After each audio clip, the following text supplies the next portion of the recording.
संतोष एक middle class family का आदमी था। संतोष अपने नाम से काफी विपरीत स्वभाव का था, क्योंकि उसे हमेशा लगता था कि भगवान ने उसका और हर मिडिल क्लास व्यक्ति का साथ कभी नहीं दिया और उन्हें हमेशा हर एक वस्तु के लिए जरूरत से ज्यादा संघर्ष करना पड़ता है। संतोष अक्सर ही श्रीमंत लोगों का ऐशोआराम और उनके पास कीमती चीजें देखकर विचलित हो जाया करता था और उसके मन में भगवान के खिलाफ और भावना प्रबल हो जाती थी।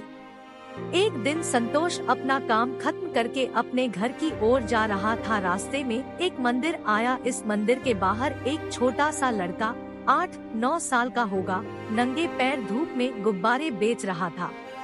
उसके हाव भाव और बॉडी लैंग्वेज से साफ पता चल रहा था कि कड़ी धूप में तपते हुए रास्ते पर उसके पैर जल रहे हैं। बावजूद इसके वह उसी जगह पर पैर बदल बदल कर गुब्बारे बेचने में लगा हुआ था। संतोष को उसकी परिस्थिति के बारे में यह अंदाजा लगाने में कि वह 2 वक्त की रोटी कमाने के लिए इतनी जल्दी सेहत कर रहा है, जरा सा भी वक्त नहीं लगा। इतनी ज्यादा लाचारी में भी ना ही यह बच्चा भीख मांग रहा है, ना ही अपने पैरों को बचाने के लिए जूते चप्पल चुरा रहा है। यह सोचकर उस बच्चे के प्रति उसको आदर की भावना आई।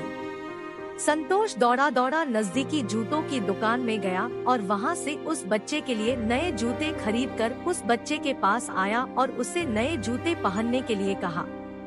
नए जूते देखकर उस मासूम बच्चे के आंखों पर और चेहरे पर एक अजब सी चमक आ गई।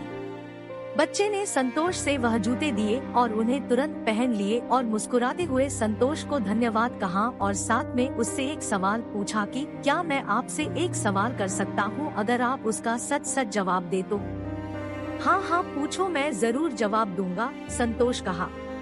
बच्चा बोला, आप भगवान हैं ना? संतोष के चेहरे के हाव भाव बदल गए। उसने तुरंत कहा, नहीं, मैं भगवान नहीं और ना ही बनना चाहता हूँ। तब तो आप जरूर भगवान के बहुत अच्छे मित्र होंगे। तभी तो मेरी प्रार्थना, जो मैं कई दिनों से भगवान को कर रहा था कि भगवान मुझे जूते दिला दो, क्योंकि मेरे पैर बहुत जलते हैं, उन्होंने सुन ली और आपको जूते लेकर मेरे पास भेज दिया।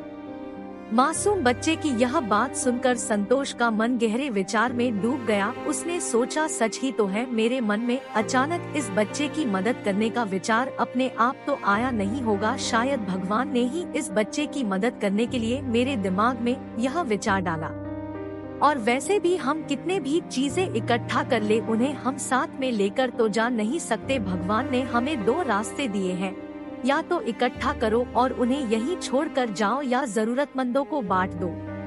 इस छोटे से प्रसंग ने संतोष को जैसे आत्मज्ञान दे दिया। उसने उस मासूम बच्चे की तरफ देखकर मुस्कुराया और बोला, हाँ, मैं भगवान का ही मित्र हूँ और उन्होंने ही मुझे भेजा है तुम्हें यह जूते देने के लिए। और वहाँ से अपने चेहरे पर बहुत बड़ी मुस्कुराहट लेकर अपने घर की ओर चल दिया। दोस्तों, ऐसी कहानी सुनने के लिए हमारे चैनल को लाइक करें, शेयर करें, सब्सक्राइब करें। Thank you so much.